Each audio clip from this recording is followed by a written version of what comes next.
Hello, I'm Red Feather Free, the Dragon Shaman, and I'm a poet, a philosopher, a writer, an artist, painter. I draw, I'm a mathematician, what you might call a modern day Renaissance man, as I think all humans should be. We have access to the stores of the summation of human knowledge over the last 10,000 years at our fingertips through the electronic devices and digital age. Every man and woman should be a Renaissance person. You should be delving into every aspect of knowledge or curiosity that you could possibly discover. It's an infinite sea. It's an infinite sea. And today's video is going to be titled The Philosopher's Stone: Psychedelics, Hypnosis, and the Creative Experience. And I'm doing a study primarily out of chapter 18 of the book Altered States of Consciousness, edited by Charles Tart, which is a collection of scientific research papers and reports and studies written on altered states of consciousness. Now myself, before I begin, I want to just give you my own testament in relation to psychedelics. When I was 15, well, actually, you know what, I should start when I was 13, or maybe even 12. First time I smoked marijuana, cannabis, and I remember thinking, well, it wasn't the first time, but it was like the first real deep, profound spiritual experience that I had off of it, because I had gotten past the level of maturity, because I smoked it when I was immature thanks to like older kids, you know, but I was smoking it in my clubhouse, and I remember I had a half of a joint given to me, and I shared it with my neighbor. Me and him were best friends, and I looked out over the sunrise, and I just realized it was all good, you know, totally. But life just piles stuff on, you know, piles stuff on, and these profound moments that we have sometimes just get blown right out of the water. But I trudged on, and then I guess the next really like profound experience that, you know, I can remember related to psychedelics was when I was 15 and I took the psilocybin mushroom. I don't remember exactly how much I took, but it was a lot, a bag full that I was given, and it was an intense ride, you know. And the song written by the Allman Brothers, "Oh Lord, I feel like I'm dying, so I'm tied to the whipping post." Forgive my singing, but I just love that song, man, because it struck me what that song was all about. I never heard of the Allman Brothers until recently. I'll get to that in a minute, but when I took psilocybin, I felt like I was going to die at first. The anxiety and like ball built up in me, and I was like, oh shit, what's happening? And I just had to master it and control it. And fortunately I had a good friend there who wasn't, and he kept me on the straight and narrow, and you know, kept me entertaining, so to speak. But I channeled it into art, and I drew a picture with a set of colored pencils that I had, and it took me the better part of 4 hours to draw this picture, and I kept drawing it after I came down out of the trip as well. And I finished the picture, and it's what it was. Let me shut the door real quick. Was a bull that was an anamorphic bull, and for its horns it had like an ibis sitting on its head, and it had a lot of different just interconnected patterns and geometrical shapes involved in it, and colors all flowing. It was a very interesting piece of artwork that I channeled, and I wish I still had it. I don't know if my mom still does or not, but it it unlocked something inside me creative wise that I hadn't heretofore, you know, fully developed or allowed to create. I had shades of when I was a little kid, because I was tested to be extremely you know, like gifted with music and stuff when I was like really young, but it never developed, and now I'd have to teach myself to play an instrument. It's funny, you know, use it or lose it.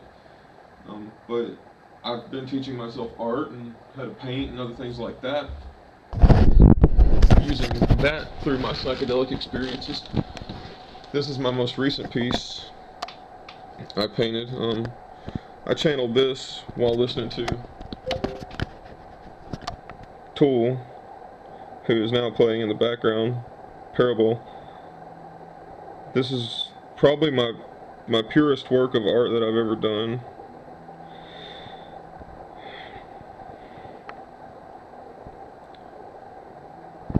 It's just intense. I just had a very intense wave of emotion come over me looking at it.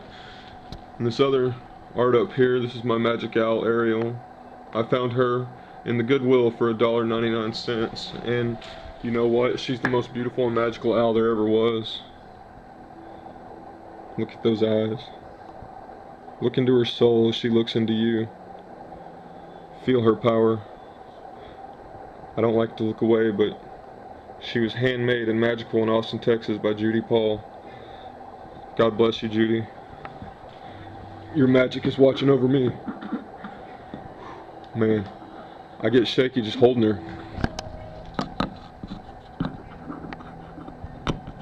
So, this was a work that I painted while at the river one day, and I didn't mean to create like the face. It was this time of year. Cancer is when I channeled this painting, and I was just feeling the sacred geometry and the spiral forces.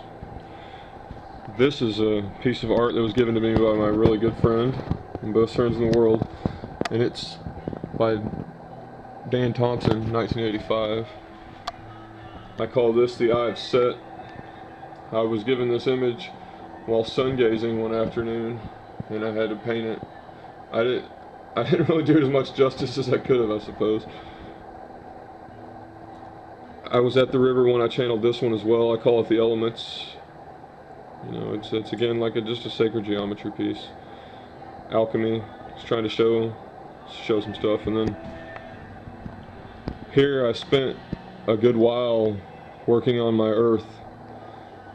I painted this, and it really, I painted it with acrylic, and it's got a pretty wicked three-dimensional feel to it. That's probably the classic way you're used to seeing her, but I like to challenge perceptions. Whoa, man, it's like it's moving through space right there. Oh, well.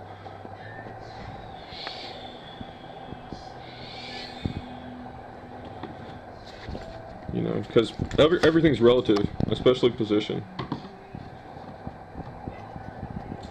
And this one is one of my favorites. It's like my alchemist layer. Got my, here's me. There's my best friend Apollo right there. Apollo! And he's probably in the bedroom. So that's this little tour of my alchemist layer right here. Oh, there's Apollo right there. There's my dragon. Say hi, dragon. Yeah. Yeah, good dragon. Good dragon. Yeah. That's a good dragon. Yeah, that's a good dragon. That's a good dragon. Sweet boy. I just keep the camera on him the whole time. Such a good boy. This is my alchemist lair, chilling at the moment. You know, it's just, everything's temporary in life. Can't get attached to anything. I just try to set up and enjoy what I can while I got it, you know. I'm in a lease in this apartment right now until it's up, you know, or I can replace this little collection of my books on my desk, and it's my little space. Just trying to give people a feel for how I live, you know, like, I feel like these videos are my artwork. And it's a very zen experience for me, so take it or leave it, please, because it just is. Huh, dragon. Oh, show the nub. He's showing the nub. Good boy. Good boy. Get your face on the carpet. You gotta love dogs. They're the best philosophers that there ever were. Purest, most beautiful animals that have ever lived. They're awesome. They don't make bones about their interactions with one another either, or with us or other animals. They know their role. Oh, bud. Yeah. And they make all men jealous. Shit, stop that.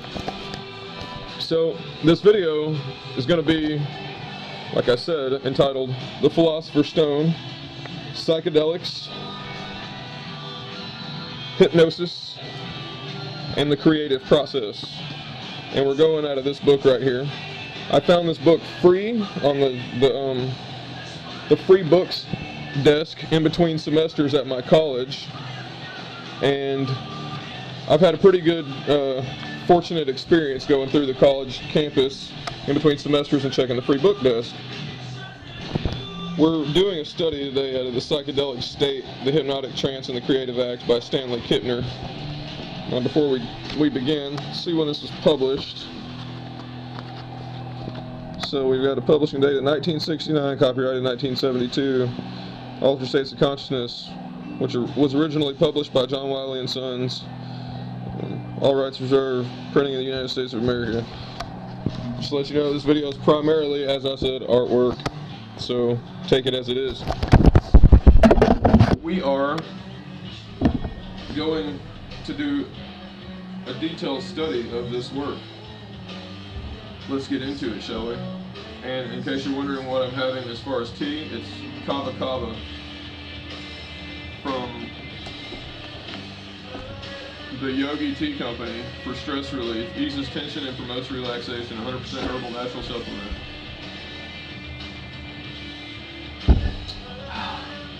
Man, that's good.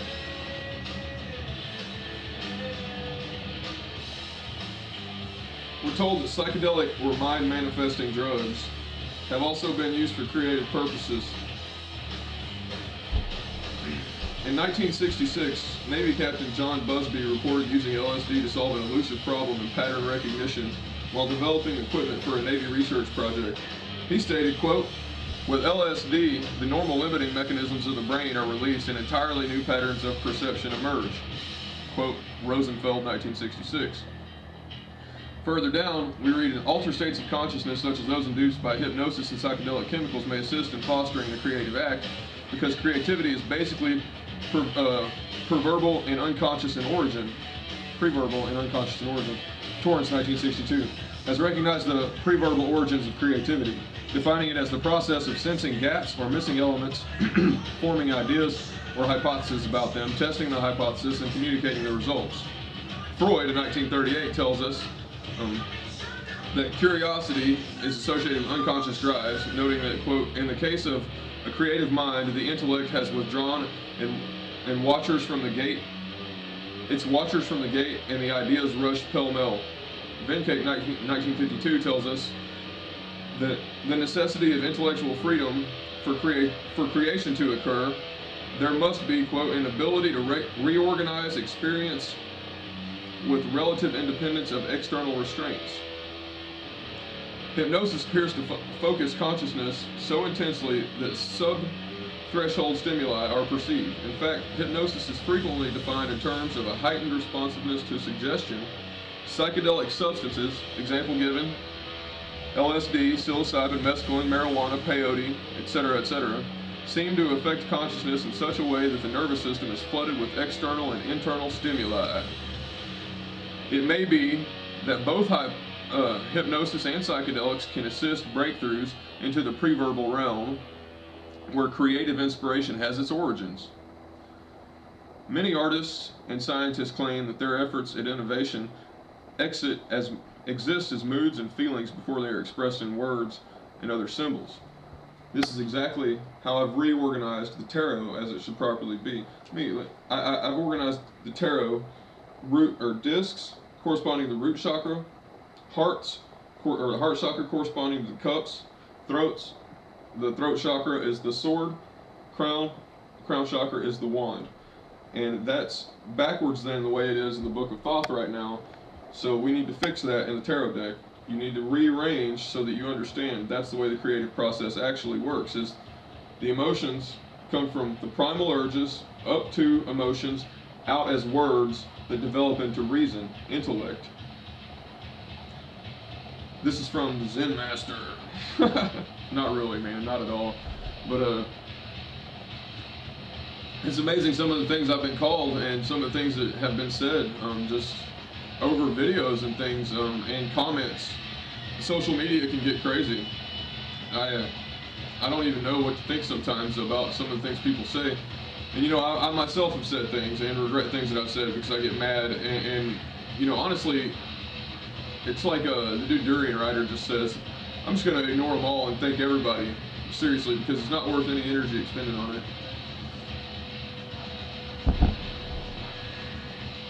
Okay.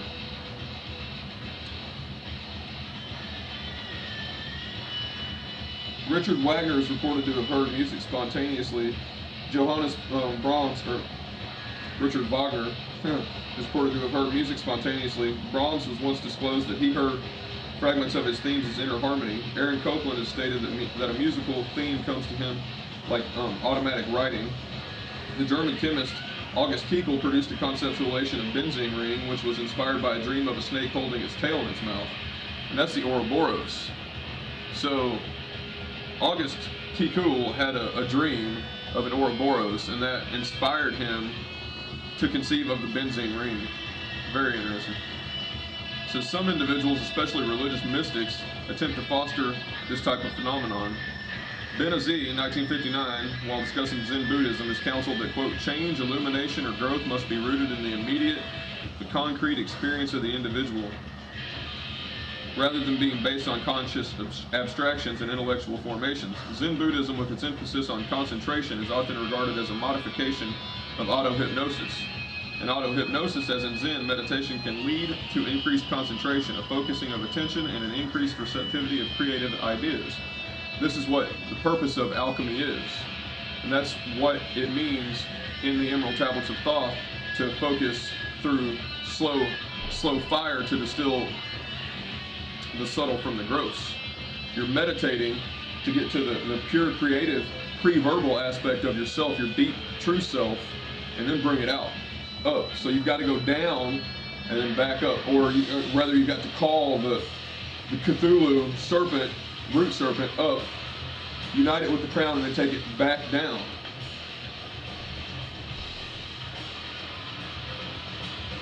Furthermore, we read, when an individual is most relaxed, his conditioned reactions to stimuli are characteristically, quote, off guard, and flashes of creative insight may occur. A little further along, we read in the creativity and time distortion section that, quote, the ability to lengthen time from 3 to 20 hours of training can be affected depending on the subject. Cooper and Erickson found that time distortion ability was associated with a high degree of immersion by the subject in the world with which is suggested by the hypnotist, and by an accompanying inattentiveness to his actual surroundings. This state of detachment, in which the individual became completely involved in the imagery experience, constituted the basic goal for the training sessions. And this was in an experiment conducted in 1954 that was to see if psychedelics and hypnosis could be used in the cultivation of creativity. This particular experience focused on hypnosis, and it was conducted on 14 subjects, and time distortion was defined as occurring when there was a marked difference between the expected duration of a given interval and the clock reading of the interval. And anyone that's done any amount of meditation, as I did earlier today, you feel like you're there meditating in the asana or position for, it may seem like eternity at times, and you come out and it's been like 5 minutes, and you're like, oh man, and you set a goal for 30 minutes, so it's like, oh wow, this is going to take a while. You experience time distortion effects quite substantially. Ariel Masters has reported the number of successful attempts to repeat the time distortion phenomenon for creative purposes. In one instance, 125 micrograms of LSD rather than hypnosis was used, and the subject, a male psychologist, was informed without warning that he would be given a minute of clock time to create a story. He was also told that the minute... We're going to go outside. The minute... Whoops, see? Knocking shit off.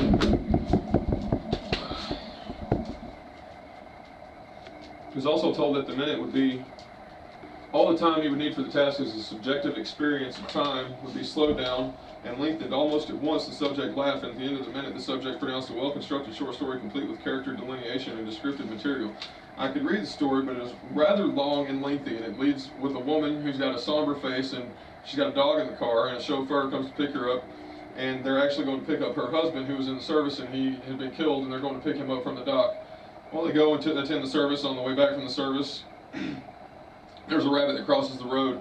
The dog is barking at the rabbit. The woman's somber face suddenly breaks, and she reaches out to grab a pistol and stops the car, shoots the rabbit in the head. And the dog's face is filled with excitement, and her face is filled with this other finally changed emotion of like something or other. And the chauffeur's is the only one that's unchanged. That's pretty much the gist of the story in about a minute, you know. So you can do that in real time too, I think, if you were to time that. But trust me, in deep meditation and in trance, time distortion is very real and possible, and pretty much anything is possible. I told the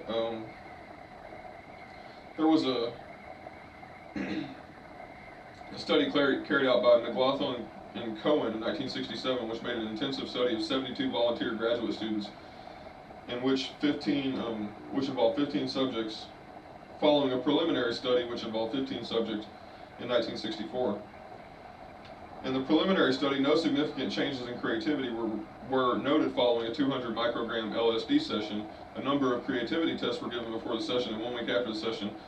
However, some significant changes were reported on anxiety and attitude tests. So basically, they didn't really know what they were doing this first go-around. And the second go-around is rather telling as to what happens. So 3 groups were created: an experimental group receiving 200 micrograms per session, a control group receiving 25 micrograms of LSD per session, and another group receiving 20 milligrams of amphetamine per session. There were no systematic differences between the 2 control groups at the end of the study. They were combined for purposes of comparison with the experimental group. The most frequently reported change in the experimental group on the questionnaire filled out after 6 months was, quote, a greater appreciation of music. 62% of the subjects made this assertion. On the questionnaire filled out after 6 months, 25% of experimental subjects felt that LSD experience had resulted in enhanced creativity in their work. However, the creativity test showed no evidence to substantiate the subjective report for the experimental group as a whole or for those claiming greater creative abilities. So, perception, the note that I have, creates reality. And that's it, period. Trying to nail down a curved line into a linear space just don't work, man. Just don't work. The other tests in the battery produced, quote, provocative results in regard to personality variabilities in the taking of LSD. The authors reported that persons who place strong emphasis on structure and control generally have no taste for the experience and tend to respond minimally if exposed. So stuck-up hard-asses don't respond well to psychedelics, apparently.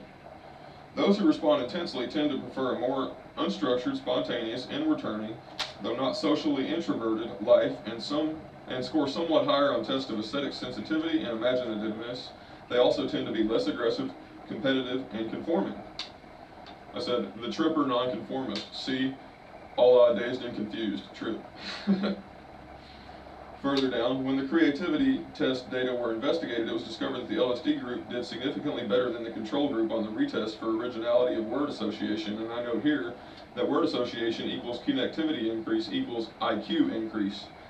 And furthermore, I noticed that the authors of this test actually said that the administration of LSD to relate relativity to a relatively unselected group of people for the purpose of enhancing their creative ability is not likely to be successful. So maybe they're saying that just it won't work on everybody and you need to be selective who you give it to. If you're a shaman, you know, or you're a psychiatrist or whatever. But I think that the general increase in the right environment, in the right situation, in the right setting, in the right understanding, it will work for everyone. Because these are doctors that really had no idea about shamanism or anything like that. Or they're not thinking about nature and spirit, and they haven't taken the trip themselves. They can't really understand. It's like, you know, it's like a straight line trying to describe an arc. It's never going to work. A rational number cannot be, it cannot contain the irrational number.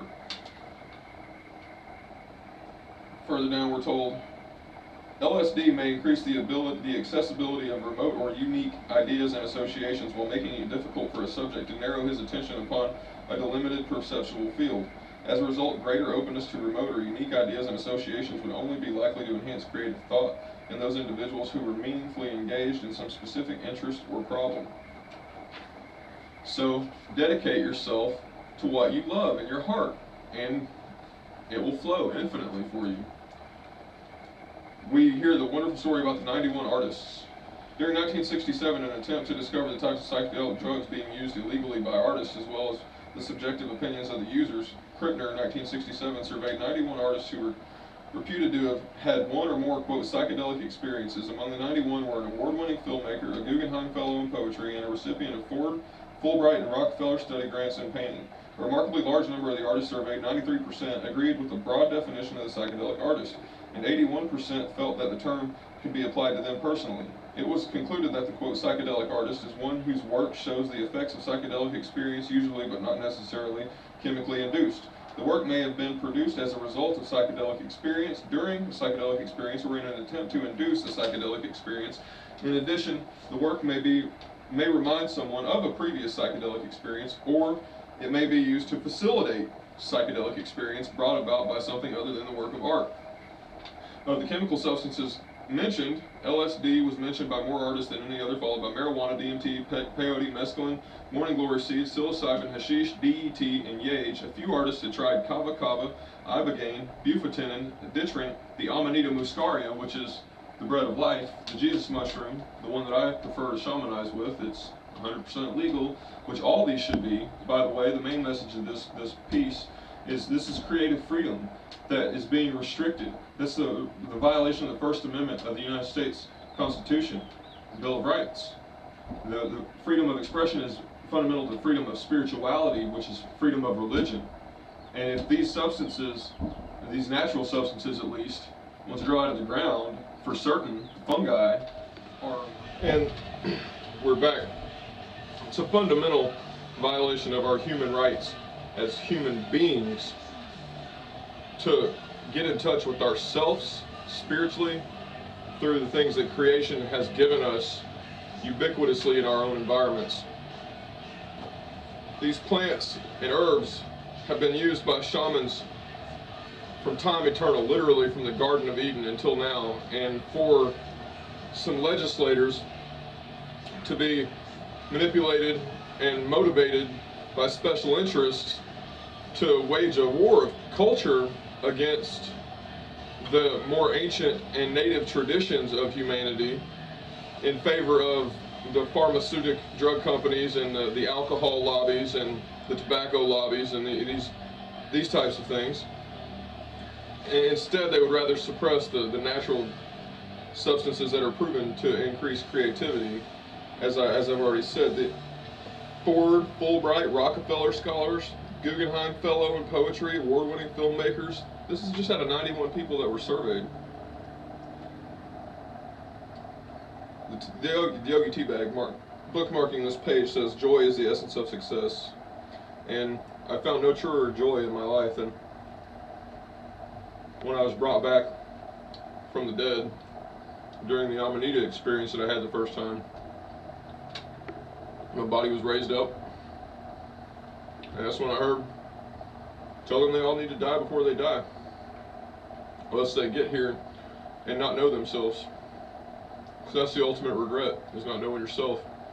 And in order to know yourself, you have to literally die before you die.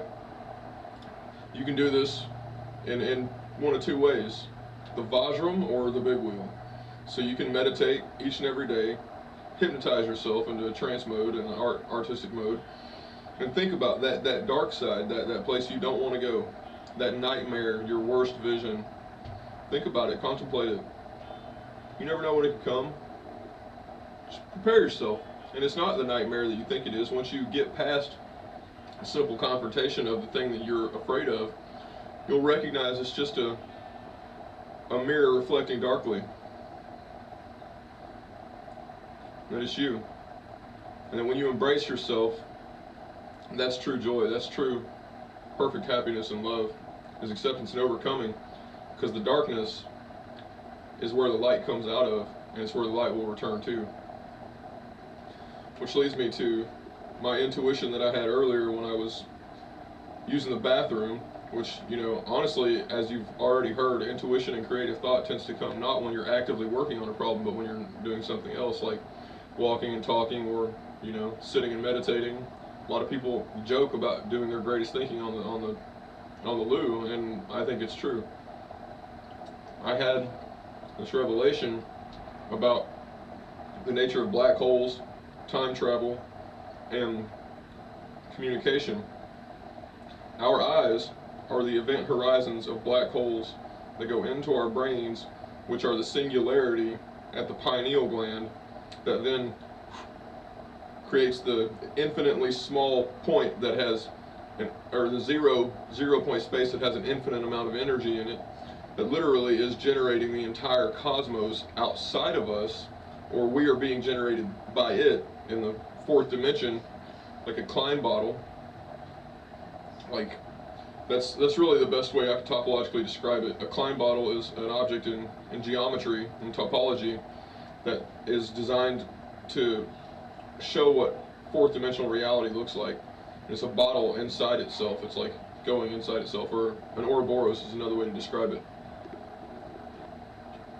It's a torus. And that's what all things are: energy. My words are my spirit, my energy, my image is being perceived through the black hole that is the camera lens, and it's being broken down and dissolved into little bits of energy, just like in a black hole, and it's being retransmitted via the form of radio waves to you right now, but as a perceived reality of me. And that's exactly the way the universe works and black holes work, and relativity in quantum mechanics is solved. And the law of entropy is not violated, because my energy is not being destroyed as it's being stored on the memory. That's basically what the surface of a black hole is. It's like an infinite memory space for all of the energy that has been collected into it. And it's being retransmitted in the form of gamma rays and X-rays, or what we actually measure, this is a real revelation, we measure as the background radiation or the microwave radiation in the universe. That's more or less all the raw, just the emissions from the collective black holes. And that's the reason why, if you look in different parts of space, the radio emissions coming from them they vary. It's not uniform. There's not a uniform radiation background in space. It varies in strength. And I believe that corresponds to the areas where the black holes have taken in the most energy and they're re-emitting it. Which, if you look at the cosmos, it reflects what's called cymatics, which if you take a plate of metal and put sand on it, real fine sand, and you bring a violin bow across it, it'll resonate and create an image, a geometrical image. And if you look at supercomputer images, models of the universe, or local superclusters, it's vibration. It's like the whole universe is vibrating, and it's creating these spaces, or these hollows. I believe these hollows are where the black holes have more or less collected all of the energy, and it's being re-emitted from them in the form of microwaves. And these microwaves are so abundant that it's kind of pushing through vibrational energy the actual matter into supercluster corridors that are all being channeled into our local cluster anyways. Luna-Kea, which means great heavens in Hawaii, is being channeled towards something called the Great Attractor.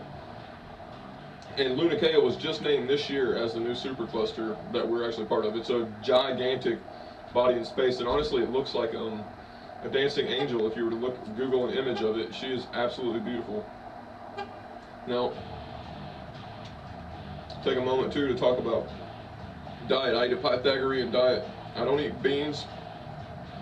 Peanuts are beans, so I don't eat peanut butter. I have almond butter and apple butter. Today is my sandwich, my lunch. Because honestly, I got the munchies. I'm hungry. I don't get hungry often, but I was pretty bad for some reason.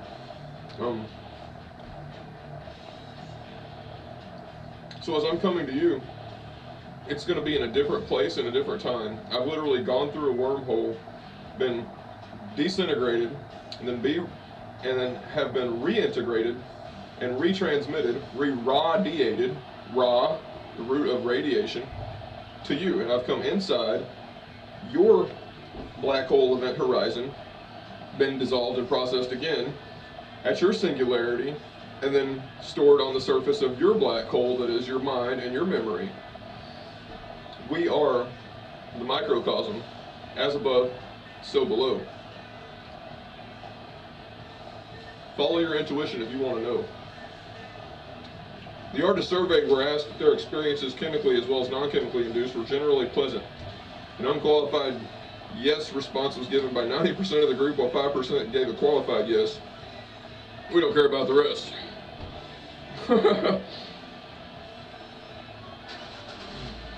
They cited effects which fell into kind of three broad categories: content, technique, and approach. In most cases, the artists reported effects that fell into more than one category, increasing their abilities as far as creativity goes.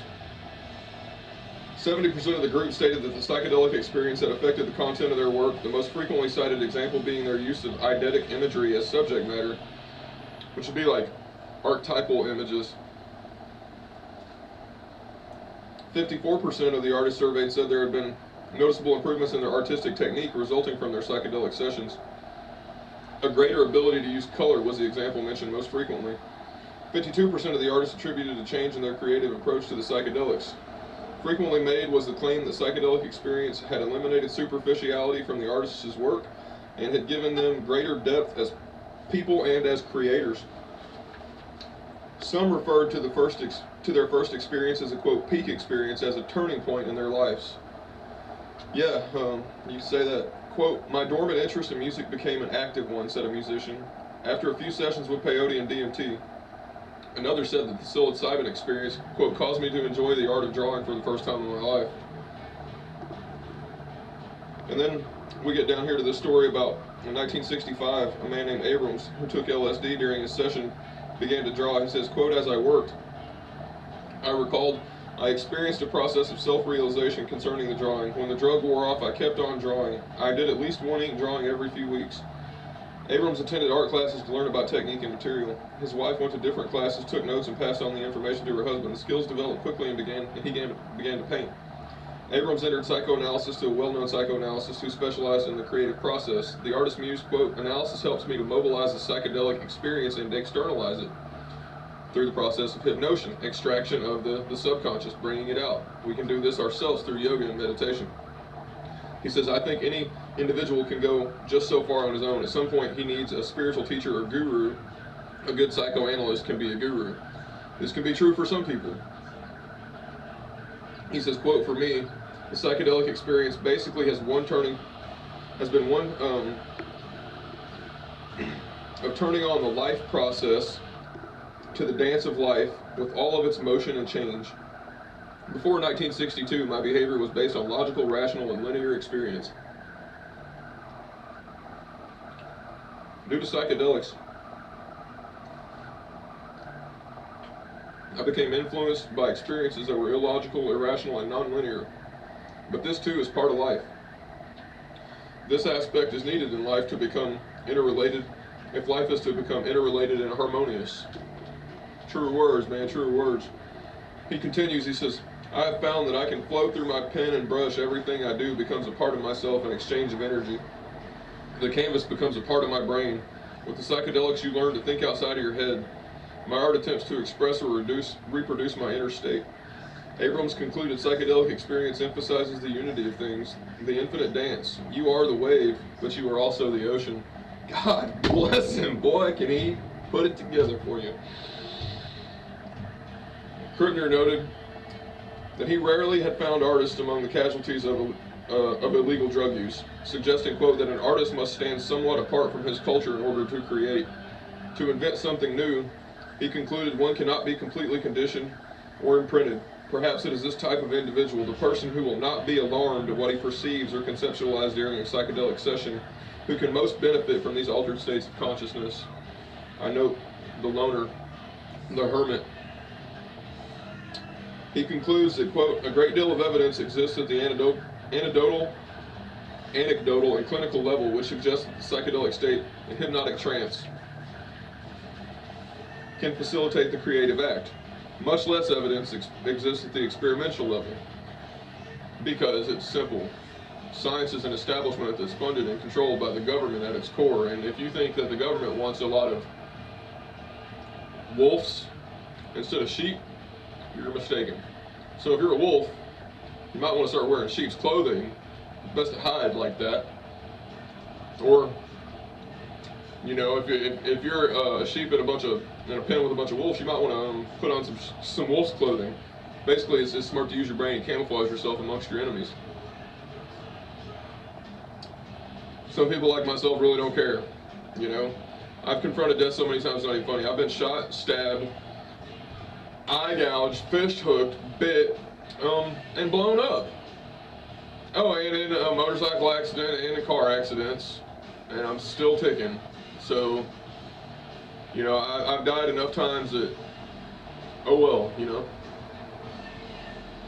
The truth is way more valuable, way more important.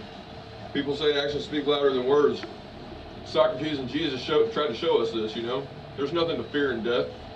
It's just a disintegration and a reintegration. When you come back out as something else, you come back out as a reemission, as another person. Just like the process I was talking about earlier.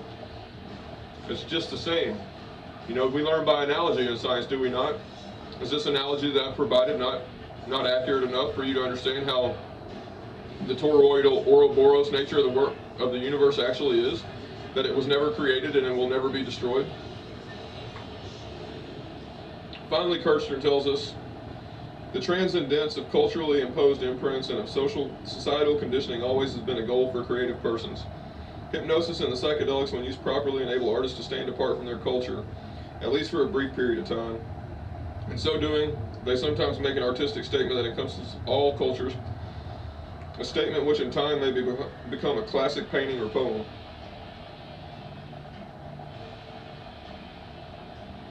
For all these reasons, the hypnotic trance, the psychedelic state, and other forms of altered consciousness are worthy of serious study if the act of human creation is to be better understood, guided, and encouraged.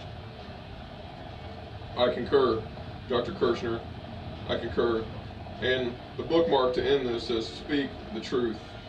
Because the truth, above all, is all there is. And it comes from a process deep, deep, deep in the root. And to know the truth, you have to know yourself. And that is that we are living, breathing, walking, talking paradoxes. We exist as two things at once. We are both the Archangel Michael and the Archangel Samael. We are both Christ and Satan. We are both the right-hand path and the left-hand path. We are Adam Kadmon. We are the supreme reflection of the universe, of the macrocosm. We are the microcosm, and as our word speaks, so does the vibration of the Almighty Ra. Know your power, awaken yourself. Join us.